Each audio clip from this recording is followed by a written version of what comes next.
मैंने भगवान महावीर से पूछा कि किसी से दोस्ती और प्रेम रखना है तो क्या किया जाए?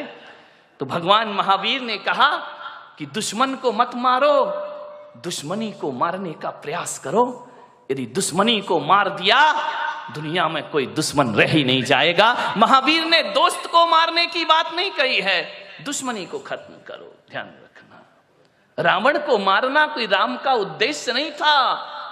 रावण की रावणियत को मारना राम का उद्देश्य हुआ करता था। धन्यवाद। बहुत प्रशंसा करो दुश्मन की। दोस्त सबसे बड़ा राजदार होता है हमारी जिंदगी का। ये बच्चे जो बात अपने माँ बाप से शेयर नहीं करते, वो बात दोस्तों से शेयर किया करते हैं। मान्यवर, किसी लड़की की शादी करना हो ना, शोभा ताई शादी का बहुत बना रहे ना, मैं भी थोड़ा सा टिप्स दे दूं। किसी लड़की की शादी करना हो तो लड़की के माता पिता को क्या देखना चाहिए? आप यही देखते ना, कितना कमाता है, कौन से जॉब में है, इसका पैकेज क्या है। आप यही देखते हैं। इसकी जाति कौन सी है, आप यही देखते हैं। इसके माता पिता कौन है, परिवार फैमिली बैकग्राउंड क्या है। धोखे में आ जाओगे ये सब देखोगे तो। मैं पुलक सागर कहता हूं, फैमिली बैकग्राउंड अच्छा हो तो कोई जरूरी नहीं कि औलाद अच्छी हो। फैमिली बैकग्राउंड दशरथ का बहुत अच्छा था, लेकिन कैकेयी का चरित्र बहुत गड़बड़ था। ध्यान रखिए, फैमिली बैकग्राउंड अच्छा होने से बेटा अच्छा होगा जरूरी नहीं है।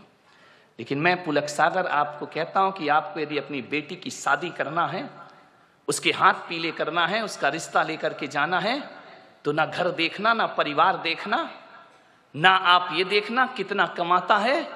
आप तो ये देखना कि जिस लड़के से अपनी लड़की की शादी कर रही हूं, उसके दोस्त कैसे हैं, उसके यार कैसे हैं, उसके मित्र कैसे हैं। अरे पिता जैसा है बेटा वैसे ही होगा, कोई जरूरी नहीं है। माता जैसी है बेटा वैसे ही होगा, कोई जरूरी नहीं है। ध्यान रखना। लेकिन ये बिल्कुल जरूरी है कि दोस्त जैसे होंगे लड़का वैसा। दोस्तों का बैकग्राउंड देखो, आप ये देखो किसके साथ उठता है, किसके साथ बैठता है, कहां जा। माँ बाप से छिपके काम करते हैं लड़के, माता पिता को पता नहीं चलता। और दोस्त सड़कों पे बाहर क्या करते हैं। किसी भी बेटी की शादी करो तो लड़के के दोस्तों के बारे में जानकारी जरूर लेना। यदि लड़का अच्छा होगा तो अच्छे लोगों की संगति में उठता बैठता होगा। वो लड़का यदि खराब होगा तो गलत लोगों की संगति में उठता बैठता। आदमी जैसे माँ बाप होते हैं वैसा नहीं होता, जैसे दोस्त होते हैं आदमी वैसा हुआ करता है। ध्यान रखिए। मान्यवर, एक सीख दी है मैंने आपको, इस पर कोई ध्यान नहीं देता है। आप बताइए ना, एक बेटा सही गलत किसकी वजह से होता है? बाप की वजह से, मां की वजह से नहीं मेरे भाई। एक शराबी बाप भी चाहता है कि मेरा बेटा शराब ना पिए। ध्यान रखना। एक जुआड़ी भी चाहता है कि मेरा बेटा जुआ ना खेले। और एक बेश्या भी चाहती है कि मेरी औलाद इस गंदगी में जीवन ना बिताए। ध्यान रखना। एक चोर ने भी ये सपना नहीं देखा होगा कि मेरा बेटा चोर बने। कोई माँ बाप औलाद को चोर नहीं बनाते हैं।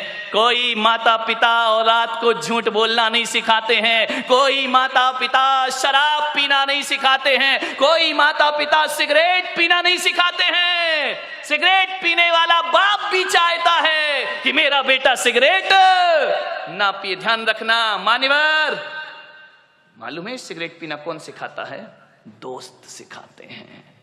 सबसे पहले शराब पीना रिश्तेदार या माँ बाप ने नहीं सिखाया। शराबी बाप भी नहीं सिखाता है कि बेटा तू पी ले। ध्यान रखना। लेकिन सबसे पहले शराब पीना कोई सिखाता है तो दोस्त सिखाया करते हैं। सबसे पहले हाथ में सिगरेट आई तो माँ बाप और भाई के द्वारा नहीं, एक दोस्त के द्वारा हमारे हाथ में सिगरेट आती है। एक दोस्त के द्वारा हमारे जीवन में गलत चीजें आती हैं। और जब आदमी का स्टेटस ऐसा बन गया है, सिगरेट नहीं पिए, शराब नहीं पिए, तो कहते अरे कहां पिछड़ा हुआ आदमी, दुनिया चांद पे पहुंच गई, तू अगरबत्ती में लटका है। ध्यान रखिए मान्यवर, ऐसे बहकाने वाले बहुत मिलेंगे जिंदगी में। मान्यवर, मैं तो कहता हूं यदि बिगाड़ने वाले दोस्तों से तो बिना दोस्त की जिंदगी गुजार लो, वो अच्छी हुआ करती है। लेकिन ऐसे दोस्तों की संगति ना करो जो हमारी जिंदगी को बर्बाद करके रख दिया करते हो। मानिए, आप सोचिए, जीवन में संगति का बहुत असर पड़ता है। एक पानी की बूंद जो आकाश से गिरती है, और यदि वही पानी की बूंद किसी नीम के पेड़ में चली जाए तो उसका स्वाद कैसा हो जाता है मेरे भाई, बताइए। कड़वा हो जाता है। नीम जानते हो? नहीं जानते हैं तो बोलो ना जानते हैं, नहीं तो मैं समझदा तुम कुछ जानते ही नहीं हो। एक नीम के पेड़ में चला जाए तो स्वाद उसका कड़वा हो जाता है। वही पानी की बूंद गन्ने के खेत में चली जाए तो मीठी हो जाया करती है। और वही पानी की बूंद यदि केले के पेड़ में चली जाए तो कपूर बन जाया करती है। वही पानी की बूंद यदि सांप के मुख में चली जाए तो हलाहल जहर बन जाया करती है। और वही पानी की बूंद नाली में चली जाए तो गंदी नाली हो जाती है। वही पानी की बूंद यदि समुंदर में गिर जाए तो खारी हो जाती है। और वही पानी की बूंद यदि सीपी के मुंह में चली जाए तो मोती बन करके निखर जाया करती है। बूंद एक ही है। ये इतने रूप क्यों हुए उस बूंद के? संगति के कारण से। किसकी संगति करी उसने? मोती बना सीप की संगति से और जहर बना सांप की संगति से। ध्यान रखिए, संगति का जीवन में बहुत फर्क पड़ा करता है। एक संत के पास दो तोते थे। एक आदमी उनके यहां बैठने गया संत जी के दर्शन करने। दोनों तोते अलग अलग पिंजरे में बंद थे। अब जैसे ही पहुंचे तो एक तोता बोला, आइए, राम राम, स्वागत है आपका, स्वागतम, आइए बैठिए।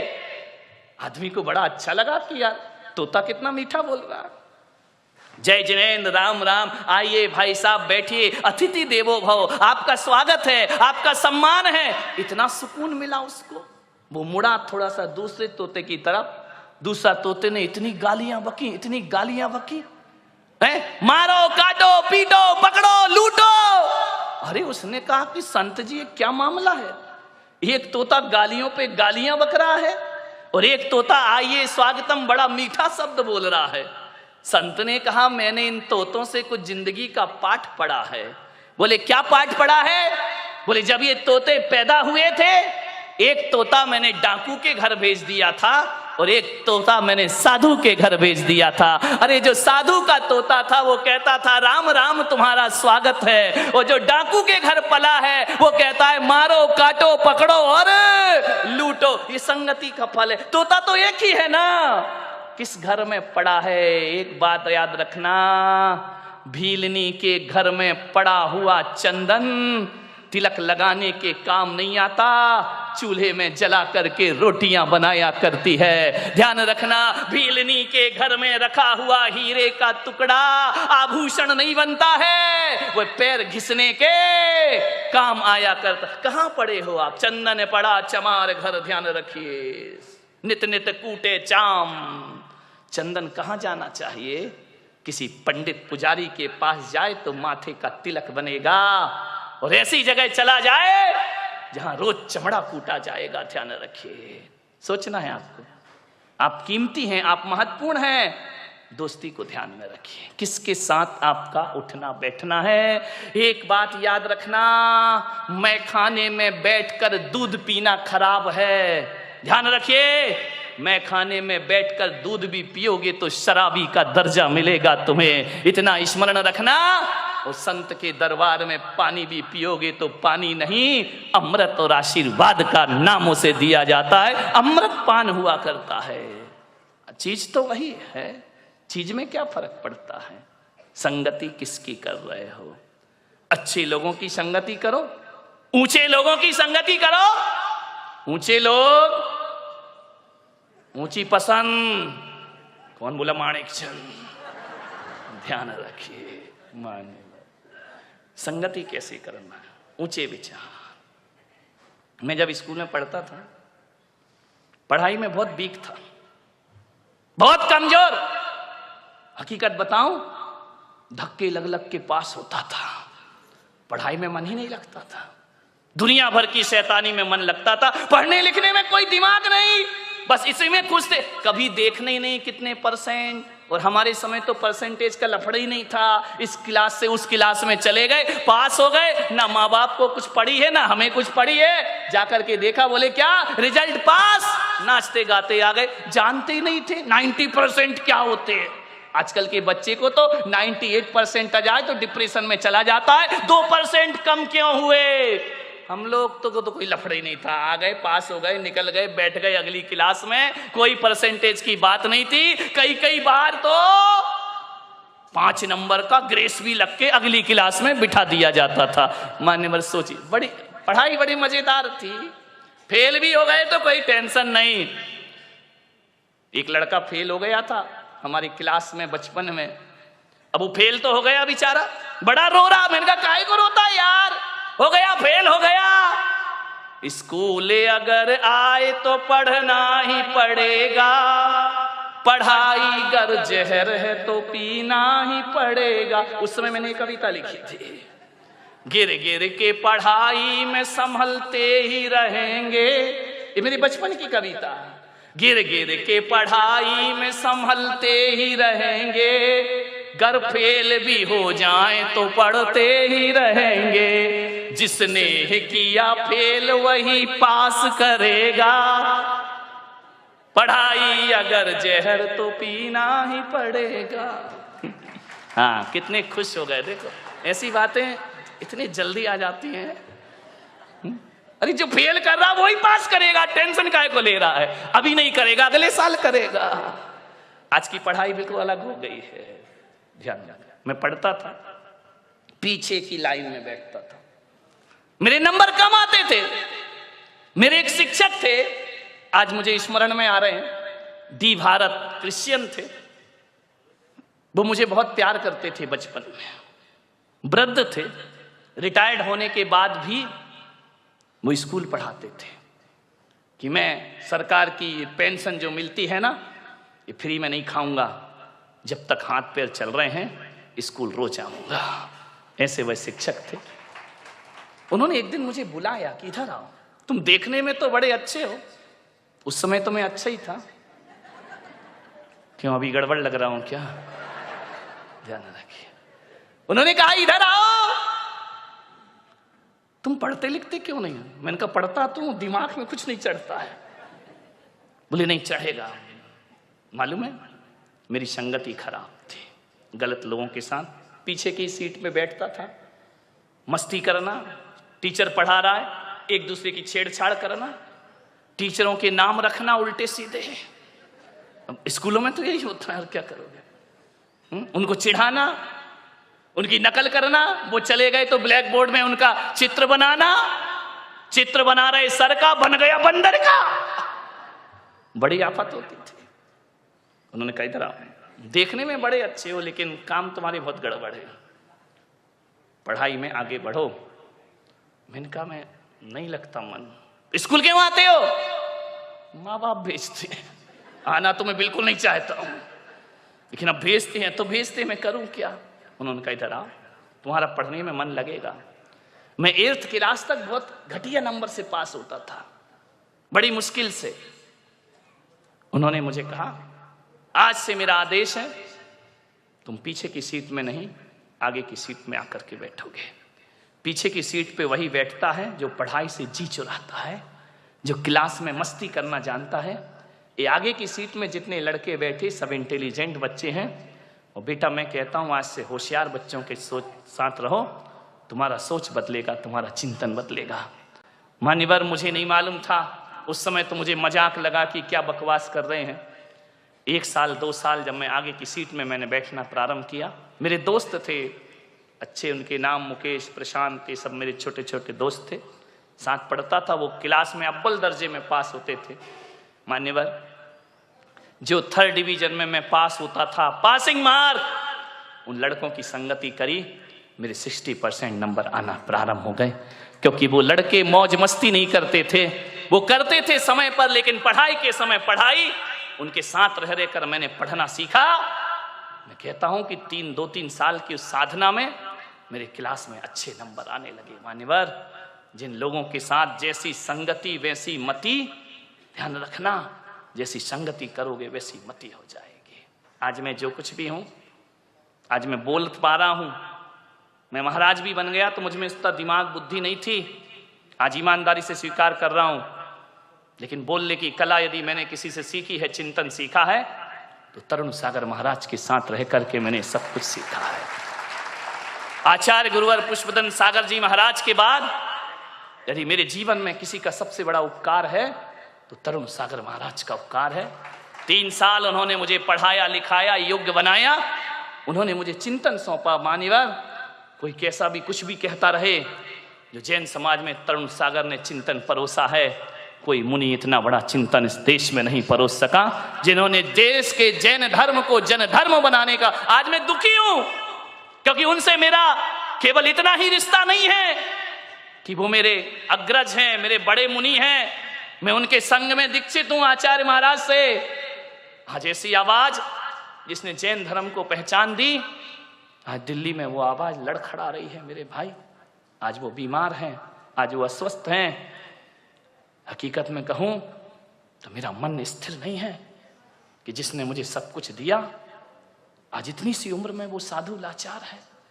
मैं यही कहूंगा पूना वालों से कि अपने घरों में ईश्वर से प्रार्थना करें कि तरुण सागर की आवाज दबना नहीं चाहिए, वह हमेशा आगे बढ़ती रहे। और मैं तो आज ये कहता हूं कि भगवान, हम जैसे साधुओं का क्या है, मेरी भी उम्र यदि उन्हें दे दी जाए तो पुलक सागर वो करने को भी तैयार है। उनका जीवन वो समाज की धरोहर है, विरासत है। उन्होंने देश को एक सही दिशा दी है। उन्होंने मेरे से कभी छोटे मुनि जैसा व्यवहार नहीं रखा। उनके साथ बहुत से साधु रहे। हमारे संघ में जो भी दीक्षित हुए, ट्रेंड होने उनके ही पास जाते हैं, सबसे ज्येष्ठ साधु हैं।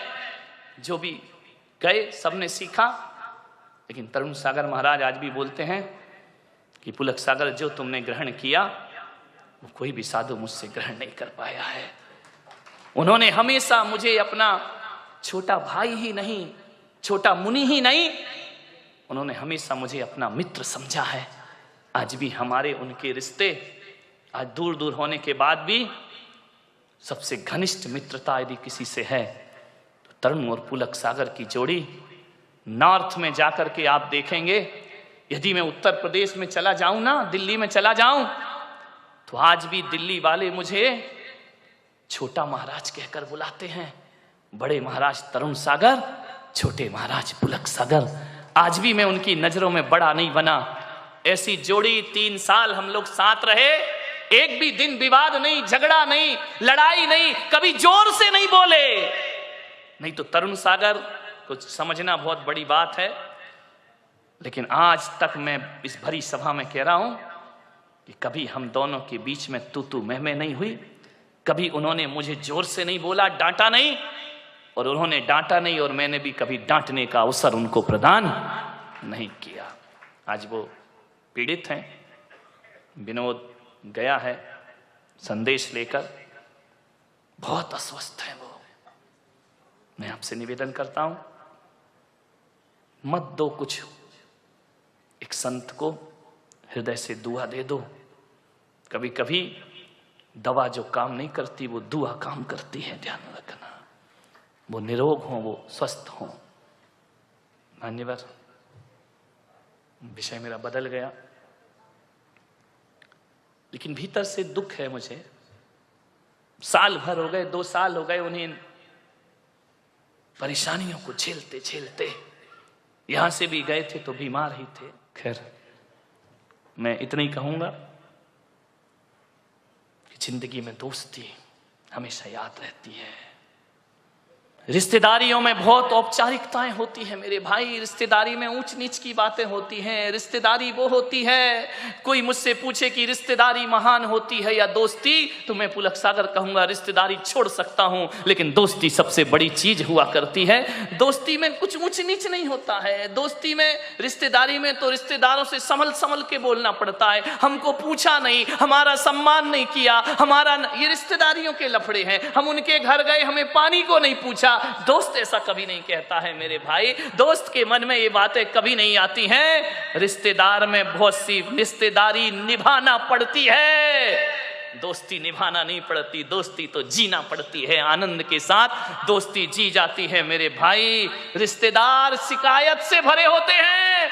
कभी कमर साहब आ जाएं, दामान जी आ जाएं, यदि आपके घर में खाएंगे पिएंगे, तिलक भी करवाएंगे, टिफिन भी ले जाएंगे, और घर जाके कहेंगे मजा नहीं आया, धत रे की मर गया वो करते करते ससुर साहब, तुमने क्या दिया, मजा नहीं आया। विचार करिए, ये रिश्तेदारियां होती हैं। और दोस्ती तो वो होती है, यदि दोस्ती का आनंद लेना है तो नारायण कृष्ण सुदामा के चिवड़े का आनंद लिया करते हैं, जो 56 भोगों में आनंद नहीं आया करता है। दोस्ती बड़ी आनंद प्रदायक होती है। आपसे एक निवेदन है, मैं जहां तक सोचता हूं कि अब्दुल कलाम को यदि गलत संगति मिल जाती तो मेरा पूरा विश्वास है कि अब्दुल कलाम लादेन बन गए होते, और लादेन को अच्छी संगति मिल जाती तो लादेन अब्दुल कलाम बन गया होता। ध्यान रखिए, राम को अच्छी संगति मिली, वो महान हो गए। यदि रावण को अच्छी संगति मिलती तो रावण भी राम बन के खड़ा होता, और राम को गलत संगति मिलती तो राम रावण बन गए होते। मेरे भाई, आपसे मैं यही निवेदन करना चाहता हूं। आज यदि मैं इस ओहदे पर आके पहुंचा हूं तो इसमें मेरे जीवन में सबसे ज्यादा हाथ किसी का है तो दोस्तों का हाथ मेरे जीवन में है। मान्यवर सोचिए, अच्छी संगति करो। मालूम है, गंगा जैसी नदी में यदि नाली का पानी मिल जाए तो कहते हैं कि नाली का पानी गंगा जैसा पूज्य हो जाया करता है। गंगा में नाली का पानी मिले तो वो गंगा जल हो जाया करता है, और गंगा जल को यदि नाली में डाल दिया जाए तो वो गंदा जल हो जाया करता है, वो अपवित्र हो जाया करता है। संगति करो तो गंगा जैसों की करो, जहां जाकर के हमारा ये गंदगी में शरीर पवित्र हो जाए। एक कोयले की बोरी में, कोयला जानते हैं, मैलाएं क्या, बड़ा कठिन है, कोड़सा है, यही कोड़सा, हाँ चलेगा, बहुत कठिन है भाई। यदि उसके बोरी गोनी उसमें यदि शक्कर भर दी जाए तो शक्कर काली हो जाती है। मेरे भाई ध्यान रखना, इस संगति का फल हुआ करता है।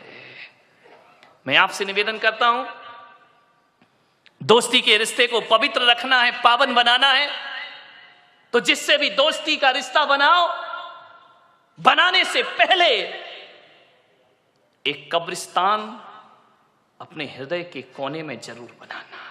ध्यान रखना, बाहर के कब्रिस्तान की बात नहीं कर रहा हूं, अपने हृदय के कोने में, अपने मन के कोने में एक कब्रिस्तान जरूर बनाना। और ऐसा कब्रिस्तान जहां हम अपने मित्र की बुराइयों को दफना सके। ध्यान रखिए, उनको जमी दोज कर सके। हर मित्र में अच्छाई और बुराई दोनों हुआ करती है। मेरे भाई, आपसे निवेदन है, यदि दोस्ती को अच्छा रखना है तो मित्रों की बुराइयों को सीने में दबा के रखना पड़ता है। ऐसा कब्रिस्तान जहां हम मित्र के दोषों को छिपा सके, बहुत कठिन काम है। प्रशंसा करना बहुत आसान है मेरे भाई, कमियों को छिपाना बहुत कठिन काम हुआ करता है। अरे किसी व्यक्ति में कोई कमी है, उस कमी को यदि छिपाना है तो इतना ही कठिन है जैसे कोई जहर का घूंट पी रहा हो। मेरे भाई, हम दूसरों की कमियों को उजागर बहुत जल्दी करते हैं, दोस्त कैसा होना चाहिए? एक वो होती है ना ढाल, तलवार के साथ। ढाल जो होती है वो हमेशा पीठ के पीछे रहा करती है, पीठ पर लगी रहती है। लेकिन जो ढाल जो पीठ पर है, लेकिन जब उसका दोस्त रणभूमि में खड़ा होता है और जब उस पर तलवारों से आक्रमण होता है तो पीछे की ढाल छाती के सामने आ जाया करती है। दोस्त वैसे ही होना चाहिए कि बुरा अच्छे दिनों में तो दोस्त पीछे रहे, लेकिन बुरे दिनों में ढाल बन करके दोस्त को आगे आना चाहिए, दोस्ती का रिश्ता निभाना चाहिए, ढाल बन करके खड़े हो। एक ही चांद काफी है, क्या जरूरत है सितारों की? आकाश में एक ही चांद काफी है, क्या जरूरत है सितारों की? और जिंदगी में एक ही दोस्त काफी है, क्या जरूरत है हजारों की? मेरे भाई, एक सच्चा दोस्त मिले। 2 अगस्त 1935 को, समेट रहा हूं अपनी बात को, 2 अगस्त 1935 को अमेरिका की एक अदालत ने एक लड़के को फांसी दे दी। सबूत के सामने अदालत कुछ ना कर सकी। अदालत जानती थी कि लड़का बेगुनाह है, लेकिन बेगुनाही का कोई सबूत नहीं था। कानून अंधा होता है, उसकी आंखों में पट्टियां बंधी होती हैं काली, वो कुछ नहीं देखता। कानून खुद जाके अपराध नहीं देखता, कानून यदि देखता है तो सबूतों की निगाह से देखा करता है। सबूतों ने पास कर दिया कि अपराधी है, अमेरिका ने उसे सजा दे दी, मौत की सजा। उसका एक दोस्त था, उसे पता चला कि मेरा दोस्त गलत नहीं है, लेकिन कानून के सामने वो दोस्त भी लाचार था। उसे पता लगा कि उसके दोस्त को फांसी दे दी गई 2 अगस्त को। उसने देखा कि मेरे दोस्त को फांसी दे दी, उसी समय उसने जाके अपनी आत्महत्या कर ली। वो दोस्त का जुदाई सहन नहीं कर पाया, मर गया, सुसाइड कर लिया उसने। जैसे ही अमेरिका की सरकार को पता लगा कि एक दोस्त की फांसी पर दूसरे दोस्त ने अपनी हत्या कर ली, अखबारों में उछल गई सुर्खियों में। अमेरिका ने कहा कानून के हाथ से हम लाचार थे, निश्चित वो निरपराधी होगा जिसे फांसी लगा दी गई। और उस दिन अमेरिका ने घोषणा कर दी कि 2 अगस्त को, आने वाले हर 2 अगस्त को सारी दुनिया में फ्रेंडशिप डे मनाया जाएगा। ध्यान रखिए, आज क्या हालत है उसकी। अपने इतिहास पढ़ा है, देखा है कि फ्रेंडशिप डे किस लिए आया, और आज हमने उसका क्या रूप बना दिया। अरे ये फ्रेंडशिप डे का मतलब था दोस्ती का दिवस। दुनिया में मिसाल खड़ी हो कि एक दोस्त के लिए दोस्त अपनी जान दे दिया करता है, लेकिन आज हमने फ्रेंडशिप डे को एक बेल्ट में सीमित कर दिया है। ना रिश्ते बचे, ना जज्बात बचे, ना भावना। इतना पवित्र त्योहार ये लड़के लड़कियों की फ्रेंडशिप वाला बन गया मेरे भाई। ये वासना का त्योहार बन गया, ये आकांक्षाओं का त्योहार बन गया। अरे ये तो बलिदान का दिवस था, दोस्त के लिए दोस्त को कुर्बान होने का दिवस था मेरे भाई। ऐसी सड़ी गली संस्कृतियां मत लाओ अपने देश में। इन रिश्तों को, इन त्योहारों को समझने का प्रयास करें मेरे भाई। आने वाला 2 अगस्त मनाया जाए तो ऐसा ना मनाओ जैसे बनाते हो कि मोबाइल पे फॉरवर्ड कर दिया मैसेज, एक बेल्ट उसने बांध दिया, एक बेल्ट उसने बांध दिया, friendship day, happy friendship day. नहीं मेरे भाई, दिन शुभ नहीं होते, दिन हैप्पी नहीं होते। दोस्ती, रिश्ते और जज्बात हैप्पी हुआ करते हैं। उन्हें अच्छा बनाने का प्रयास करो। समय हो गया, 5 मिनट ज्यादा ले लिए, क्षमा चाहता हूं, लेकिन इतना ही कहूंगा कि जिंदगी का नाम दोस्ती, दोस्ती का नाम जिंदगी। आप सब सीखिए। कल का समय भगवान पारसनाथ का निर्वाण महोत्सव, आपने कल वचन दिया था 7 बजे सब माणिक बाग में पहुंचेंगे। आज इतने खूबसूरत विचार आपको मिल रहे हैं, मुझे नहीं मालूम आपको पसंद आ रहे या नहीं आ रहे, लेकिन आपकी तालियां मुझे एहसास कराती हैं कि मेरी कोई ना कोई बात आपके दिल को जरूर छू रही है। मैं पहुंचने का प्रयास कर रहा हूं। लेकिन आज ये इतना खूबसूरत पंडाल बना है, ये मंच बना है। मान्यवर, ये हमारी टीम है जिसने मेहनत की है, लगन की है, रात रात जगते हैं तब जाके पंडाल सजा करता है तुम्हारे बैठने के लिए। आपसे मेरा निवेदन है, हाथ उठाओ जरा, कौन कौन मेरा आशीर्वाद चाहता है ईमानदारी से? सभी लोग चाहते हैं। ये बताओ, केवल 20 दिन चाहते या हमेशा चाहते हैं? हमेशा चाहते तो मैं तो हमेशा यहां रहूंगा नहीं, यहीं रहूंगा क्या? और तुम इतने बेईमान हो कि तुम इतने नहीं आओगे, है ना? जितना तुम चाह रहे उतने तो आओगे भी नहीं मेरे पास। मैं हमेशा तुम्हारे घरों में रह सकता हूं। मैं पूना से विदा हो सकता हूं, लेकिन तुम्हारे घरों से विदा नहीं हो सकता हूं। बस उसके लिए एक ही निवेदन कर रहा हूं कि मुझे हमेशा अपने घर में रखना है, तो चातुर्मास का एक कलश आपके घर में जरूर पहुंचना चाहिए। और जब जब उस कलश पे दृष्टि जाएगी, उसे एक लोटा मत समझना, ये समझना कि जिस गुरु ने हमें विचार दिए हैं, अरे महावीर दुनिया से गए, हमने उन्हें मूर्ति में वापस बुला लिया। पुलक सागर पूना से चला जाएगा, तुम मुझे कलश में अपने पास रख सकते हो, ध्यान रखिए। इन सब चीजों से तो व्यवस्था बनती है।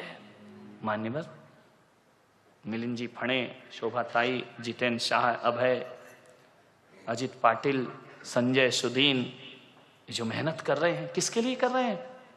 चलो आज वो आक्रोशित हो जाते हैं, कोई बात नहीं। कोई काम करता है आदमी तो दिमाग में 1000 विचार आते हैं, लेकिन आज ये लोग रातें बर्बाद कर रहे हैं। पूरा घर परिवार यहां लगा हुआ है। किस लिए लगा है?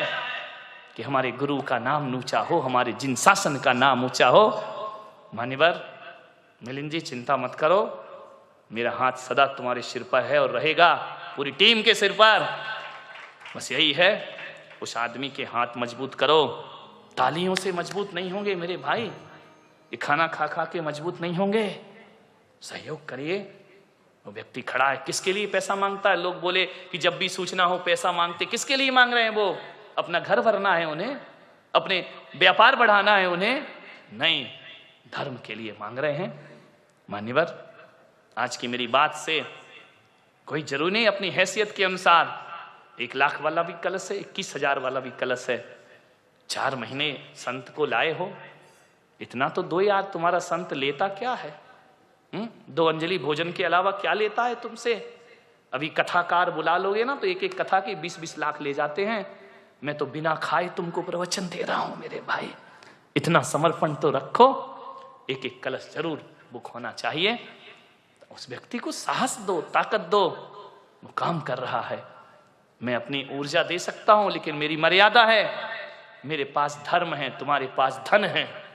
धन होता तो मैं तुमसे कहता ही नहीं, मैं खुद ही कहता कि जाओ मिलिंद, करो काम, कोई चिंता की बात नहीं।